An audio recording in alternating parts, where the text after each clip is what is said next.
मंडळी, अहिल्यानगर जिल्ह्यातील नेवासा तालुक्यातील सौंदाळा गावानं काही महिन्यांपूर्वी आमची जात मानव हा ऐतिहासिक ठराव करून देशातील पहिलं जातमुक्त गाव होण्याचा मान मिळवला होता. ग्रामसभेत एकमतानं घेतलेल्या निर्णयामुळे केवळ कागदावरच नाही तर सार्वजनिक विहिरी, मंदिरं आणि स्मशानभूमी अशा प्रत्येक ठिकाणी जातीभेद पूर्णपणे नष्ट करण्याचा जणू विडाच गावकऱ्यांनी उचललेला. त्यासोबत सध्या गावाची ओळख आणखी गडद होऊ लागली, ती म्हणजे सरपंच शरद आरगडे यांच्या एका धाडसी आणि प्रबोधनात्मक कृतीमुळे. सरपंच शरद आरगडे यांनी स्वतःचा जिवंतपणीच धावा घातला आणि समाजातील अंधश्रद्धा आणि जाचक रूढींना जोरदार चपराक दिली. मृत्यूनंतरच्या अनावश्यक धार्मिक विधींवर होणारा विनाकारण खर्च टाळण्यासाठी आणि आत्मा मोक्ष अशा भ्रामक विचारांना छेद देण्यासाठी त्यांनी स्वतःचं पिंडदान केलं आणि संपूर्ण तालुक्यात आणि महाराष्ट्रात एक अंधश्रद्धेबाबत जागृती केली.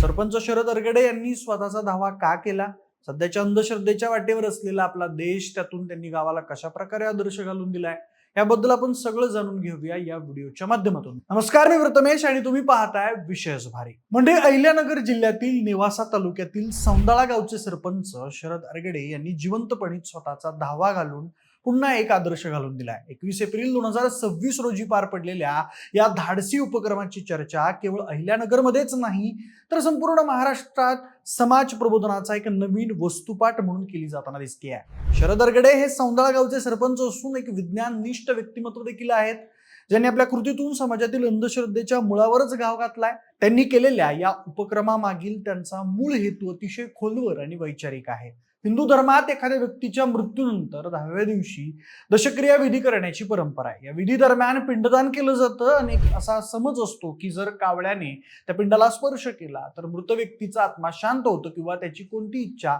अपुरी राहिलेली नसते. आणि जर का कावळ्याने पिंडाला स्पर्श नाही केला तर त्या मृत व्यक्तीचा आत्मा शांत होत नाही अशी भीती असते. मात्र आरगडे यांच्या मते हे सगळं केवळ मानसिक भीती आणि अज्ञानातून निर्माण झालेले गैरसमज आहेत. त्यांनी खुद्द सगळ्या गावातील मंडळींसमोर असा सवाल उपस्थित केला की ज्या आई वडिलांनी आयुष्यभर आपल्या मुलांच्या सुखासाठी कष्ट घेतले, त्यांच्या मृत्यूनंतर त्यांच्याच नावाने मुलांना पितृदोष कसा काय लागू शकतो. या भीतीपोटी अनेक गरीब कुटुंब कर्ज काढून उगाच खर्च करतात आणि बंधुगिरीला खतपाणी घालतात. ही सामाजिक पिळवणूक थांबवण्यासाठी आणि मृत्यूचं भय घालवण्यासाठी त्यांनी जिवंतपणीच हा विधी करण्याचा निर्णय घेतला. मेंढा येथील स्मशानभूमीत पार पडलेल्या या विधीमध्ये शरद आरगडे स्वतः उपस्थित होते आणि त्यांच्या पत्नी प्रियंका आरगडे व मुलगा संग्राम आरगडे यांनी विधी पूर्ण केले. हे विधी कोणत्याही कर्मठ पद्धतीने न करता सत्यशोधक पद्धतीने पार पाडण्यात आले. श्रीगोंदा येथील सत्यशोधक विधी करणारे भीमराव कोथिंबिरे आणि उत्तरेश्वर मोहोळकर यांनी हा विधी शास्त्रोक्त पण वैज्ञानिष्ठ पद्धतीने पार पाडला.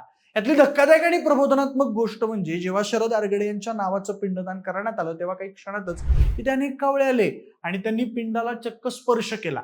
आरगडे यांनी सिद्ध करून दाखवलं की कावळा हा केवळ अन्नाच्या शोधात असलेला एक पक्षी आहे.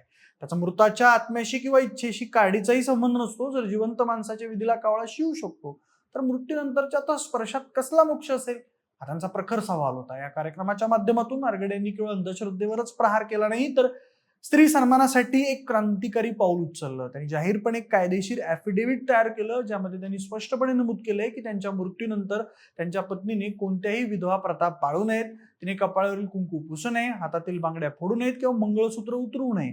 समाजात पतीच्या निधनानंतर स्त्रीला ज्या हीन वागणुकीला सामोरं जावं लागतं त्याला त्यांनी आपल्या जिवंतपणीच विरोध दर्शवलाय. त्यांच्या या 10व्या विधीमागे माणसाचा सन्मान जिवंतपणीच व्हावा, मेल्यानंतरच्या कर्मकांडांना काहीच अर्थ नसतो, असा मुख्य संदेश आहे. म्हणजे सौंदाळा गाव हे आधीपासूनच अशा क्रांतिकारी निर्णयांसाठी ओळखलं जायचं. यापूर्वी याच गावाने स्वतःला जातमुक्त गाव म्हणून घोषित केलं होतं, जिथं आंतरजातीय विवाहांना प्रोत्साहन दिलं जातं आणि जातीच्या नावावर होणारा भेदभाव पूर्णपणे बंद करण्यात आला. सोबतच या गावात कोणी शिवी दिल्यास त्यावर दंडात्मक कारवाई केली जाते. विद्यार्थ्यांच्या अभ्यासासाठी काही वेळ मोबाईल वापरावर देखील बंदी आहे. यासारखे उपक्रम राबवून या गावाने आधीच एक आदर्श निर्माण केला होता. सरपंच शरद आरगडे यांनी स्वतःचा धावा घालून या प्रबोधनाच्या मालिकेत एक मोठं शिखर गाठलंय हे नक्की आहे. या उपक्रमादरम्यान गावात ज्ञानेश्वर महाराज बनगर यांचं प्रबोधनावर प्रवचन झालं. तसेच अंधश्रद्धा निर्मूलन चळवळीतील कार्यकर्ते विनाश पाटील आणि इतर विचारवंतांनीही आपले विचार मांडले. मृत्यूनंतर आत्मा शांत होतो किंवा विशिष्ट विधी केल्यानेच आयुष्याला गती मिळते, या समजुती केवळ मनाची भीती आहेत. त्याचबरोबर सरपंचांनी स्पष्ट केलं की धर्माच्या नावाखाली होणारा आर्थिक खर्च टाळून तोच पैसा मुलांच्या शिक्षणासाठी किंवा समाजोपयोगी कामासाठी वापरला पाहिजे. अशा प्रकारे नेवासा तालुक्यातील सौंदाळा गावच्या या सरपंचांनी केवळ स्वतःचा धावा घातला नाही, तर समाजातील कुजलेल्या परंपरांना आणि अंधश्रद्धेला मूठमाती दिली आहे. त्यांच्या या धाडसामुळे विज्ञाननिष्ठ दृष्टिकोन रुजण्यास मदत होईल आणि भविष्यात अनेक लोक अशा विनाकारण खर्चातून व भीतीतून मुक्त होतील अशी आशा निर्माण झाली आहे. जिवंतपणीच मृत्यूला सामोरं जाण्याची वृत्ती खऱ्या अर्थानं समाज सुधारणेचा एक नवा प्रकाश घेऊन आली आहे. बाकी आरगडे यांच्या या कृतीमुळे समाजातील एका मोठ्या वर्गाला विचार करायला भाग पडलाय. त्यामुळे समाजातील एक मोठा वर्ग आता स्वतःच्या श्रद्धा आणि भीतीबद्दल नव्यानं विचार करू लागलाय. आजवर ज्या मृत्यूला लोक अशुभ मानत आले आणि ज्याच्या नावाखाली पिढ्यानपिढ्या केवळ भीतीपोटी कर्मकांडे पार पाडली गेली, त्या मृत्यूला एका उत्साही आणि प्रबोधनात्मक कार्यक्रमाचं स्वरूप देऊन आरगडे यांनी भीतीचा पायाच उकडून टाकलाय. त्यांच्या कृतीमुळे सर्वसामान्य माणसाला प्रश्न पडलाय की जर जिवंतपणी केलेल्या विधीला कावळा शिवू शकतो, तर मग मृत्यूनंतरच्या विधीतील कावळ्याच्या स्पर्शाला आपण इतकं महत्व का देतो? हा प्रश्न थेट बंधुगिरीच्या मुळावर घाव घालणारा ठरलाय. या घटनेमुळे मध्यमवर्गीय आणि गरीब कुटुंबांना एक मोठी वैचारिक मोकळीक मिळाली आहे. कारण अनेकदा केवळ समाजाच्या दबावामुळे किंवा लोक काय म्हणतील या भीतीपोटी लोक कर्ज काढून अशा विधींवर अफाट खर्च करतात. आरगडे यांच्या निर्णयानं हे सिद्ध केलंय की सामाजिक रूढींपेक्षा तर्क आणि विज्ञान मोठं आहे. या कृतीमुळे केवळ अंधश्रद्धेवरच चर्चा सुरू झाली नाही, तर स्त्री सन्मानाचा मुद्दाही प्रकर्षानं पुढे आलाय. पतीच्या मृत्यूनंतर पत्नीने सौभाग्य लेणं उतरवण्याच्या अघोरी प्रथेला त्यांनी जिवंतपणे छेद दिल्यानं समाजात स्त्रियांच्या दर्जाबद्दल आणि त्यांच्या हक्कांबद्दल एक नवीन जाणीव जागृत झाली आहे. तरुणांमध्ये तर या घटनेमुळे विज्ञान शिकण्याची नवी जिद्द निर्माण झाली असून परंपरांना आंधळेपणाने न स्वीकारता त्यामागील कार्यकारण भाव शोधण्याची प्रवृत्ती वाढू लागली आहे. थोडक्यात आरगडे यांनी स्वतःला विधीच्या जाळ्यातून मुक्त करून संपूर्ण समाजाला विचारांच्या गुलामगिरीतून बाहेर पडण्याचं एक प्रभावी माध्यम उपलब्ध करून दिलंय. बाकी मंडळी, तुम्हाला या आदर्श गावाबद्दल काय वाटतं आम्हाला कमेंट बॉक्समध्ये नक्की सांगा आणि आपल्या विशेष भारीच्या युट्यूब चॅनलला सबस्क्राईब करायला अजिबात विसरू नका. धन्यवाद.